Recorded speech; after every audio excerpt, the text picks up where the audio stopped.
সবাইকে স্বাগত জানাচ্ছি চ্যানেল 24 এর সাপ্তাহিক আয়োজন কানাডা ডায়েরিতে। কানাডা ও বাংলাদেশে এক সপ্তাহে ঘটে যাওয়া গুরুত্বপূর্ণ সব খবর জানাবো আপনাদের। আর সঙ্গে আছি আমি বনাকুর মুস্তাফা, কানাডার টরন্টো থেকে।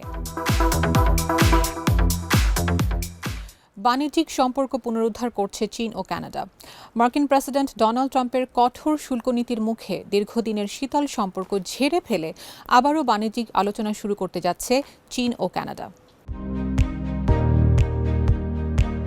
যুক্তরাষ্ট্রের সাথে দুদেশের বাণিজ্যিক টানাপোড়েন শুরু হওয়ায় বেইজিং ও অটোয়া এখন একে অপরের ঘনিষ্ঠ হওয়ার চেষ্টা করছে। এরই অংশ হিসেবে চলতি সপ্তাহে বেইজিং সফরে গেছেন কানাডার প্রধানমন্ত্রী মার্ক কার্নি। এক বছর আগে ট্রাম্প ক্ষমতায় আসার পর ওয়াশিংটনের একতরফা শুল্ক নীতির কারণে চীন ও কানাডা উভয় দেশে এখন তাদের বাণিজ্যিক অংশীদারিত্ব বহুমুখী করতে মরিয়া। কার্নি এক বিবৃতিতে বলেন, বিশ্বজুড়ে নতুন অংশীদারিত্ব তৈরির মাধ্যমে আমরা আমাদের অর্থনীতিকে বিশ্বব্যাপী যে কোনো ধাক্কা সামলানোর মতো শক্তিশালী ও স্থিতিস্থাপক করে তুলছি। বিশ্লেষকদের মতে কৃষি পণ্য, অপরিশোধিত তেল, তামা এবং আকরিক লোহা রপ্তানির ক্ষেত্রে কানাডার জন্য চীন একটি বিশাল বাজার হতে পারে। অন্যদিকে কানাডা চীনের পর্যটক এবং শিক্ষার্থীদের জন্য পুনরায় দুয়ার উন্মুক্ত করতে পারে। এই সফরের মাধ্যমে শুল্ক কমানোর বিষয়ে ইতিবাচক অগ্রগতি হলে আগামী মাসগুলোতে দ্বিপাক্ষিক বাণিজ্যের পরিমাণ আবারও বাড়তে পারে বলে মনে করছেন অনেকে। ইরান ছাড়তে জরুরি সতর্কতা দিল কানাডা। কানাডা সরকার এক বিবৃতিতে জানিয়েছে, ইরানের রাজনৈতিক ও নিরাপত্তা পরিস্থিতি দ্রুত খারাপের দিকে যাচ্ছে, যা বিদেশিদের জন্য ঝুঁকিপূর্ণ হয়ে উঠছে। তাই ইরানে অবস্থানরত নিজেদের নাগরিকদের দ্রুত দেশটি ত্যাগ করার আহ্বান জানানো হয়েছে। ইরানে চলমান বিক্ষোভ, আঞ্চলিক উত্তেজনা এবং যে কোনো সময় গ্রেপ্তারের ঝুঁকি থাকায় সেখানে ভ্রমণ বা অবস্থান নিরাপদ নয়। তাই কানাডা সরকার তাদের নাগরিকদের দ্রুত নিরাপদে ইরান ত্যাগ করার পরামর্শ দিয়েছে।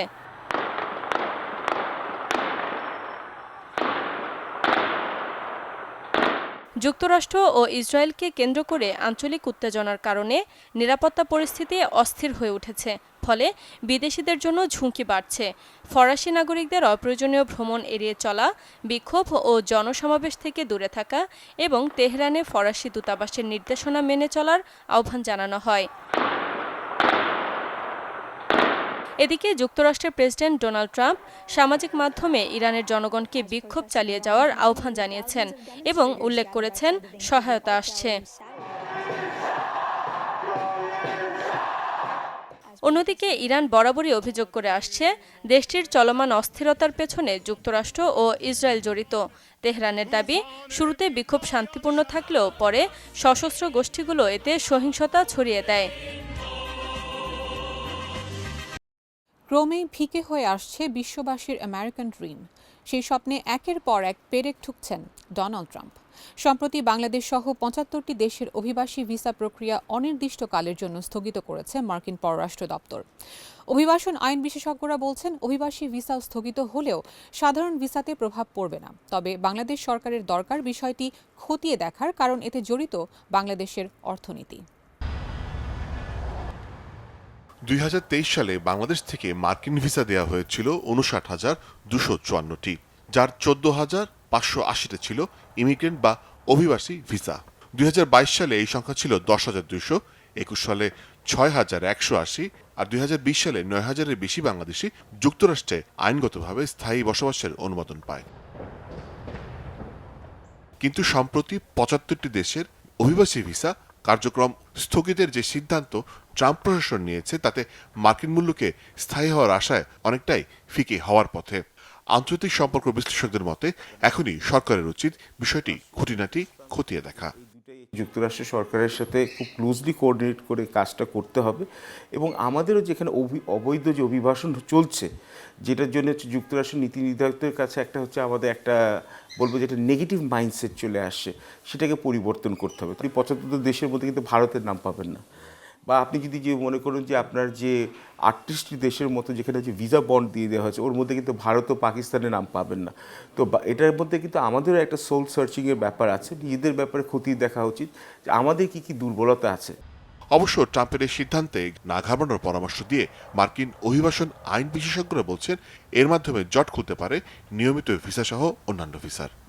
যেহেতু এমবেসির উপরে এখন ইমিগ্রেন্ট ভিসা ইস্যু করার প্রেশারটা থাকছে না, তারা যেহেতু আপাতত স্থগিত রাখছে, কাজেই নন ইমিগ্রেন্ট যে category, visit visa, student visa, investment visa, employment base যে ভিসাগুলি আছে, যেগুলি আমি আগে বললাম যে F1, O1, L1, J1, B1, B2, E2, এই অ্যাপ্লিকেশনগুলি কিন্তু এখন অনেক বেশি সুবিধা পাবে।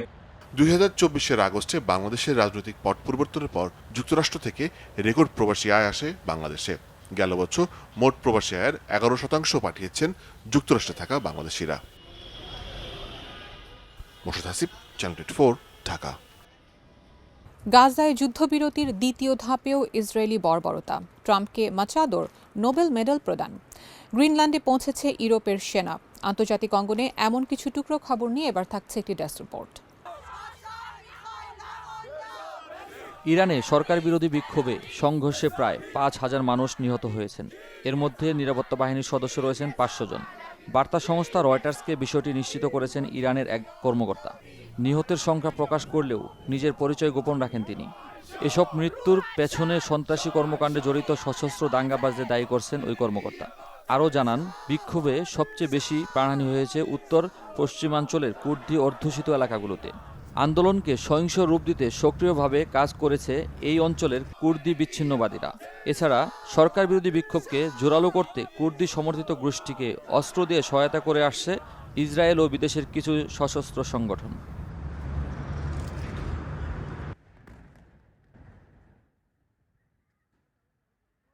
গাজায় যুদ্ধবিরতি দ্বিতীয় ধাপ শুরুর ঘোষণার মধ্যেই প্রাণ ঝরল অন্তত 10 ফিলিস্তিনির। ওয়াফা সংবাদ সংস্থা জানায়, বৃহস্পতিবার সন্ধ্যায় ইসরায়েল সেনাবাহিনী দেইর আল বালা মধ্যবর্তী শহরের 2টি বাড়ি লক্ষ্য করে বোমা হামলা চালালে প্রাণ হারান 6 ফিলিস্তিনি, যাদের মধ্যে আছে 16 বছর বয়সী একজন।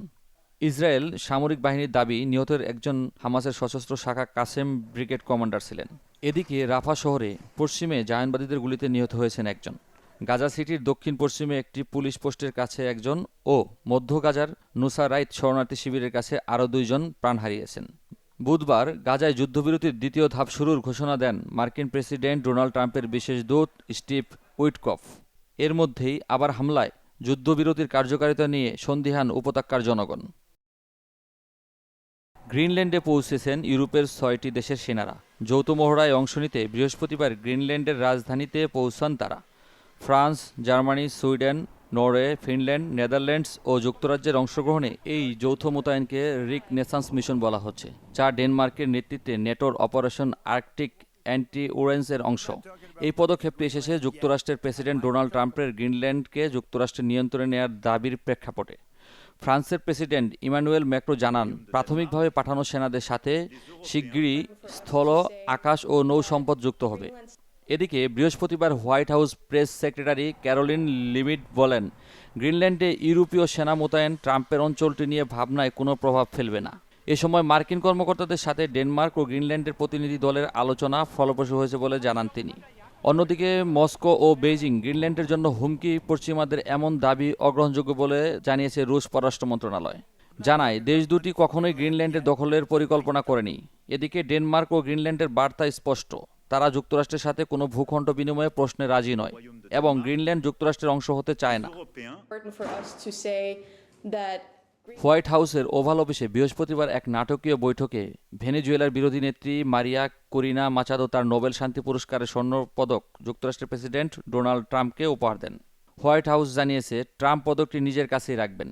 বৈঠকের পর ট্রাম্প সামাজিক মাধ্যমে এটাকে পারস্পরিক সম্মানের অনন্য নিদর্শন বলে উল্লেখ করেন। মাচাদো বলেন, এটা ব্যক্তিগত উপহার নয়, ভেনেজুয়েলার মানুষের স্বাধীনতার প্রতীক। তবে নরওয়েজিয়ান নোবেল ইনস্টিটিউট জানিয়েছে, নোবেল পুরস্কার হস্তান্তরযোগ্য নয়।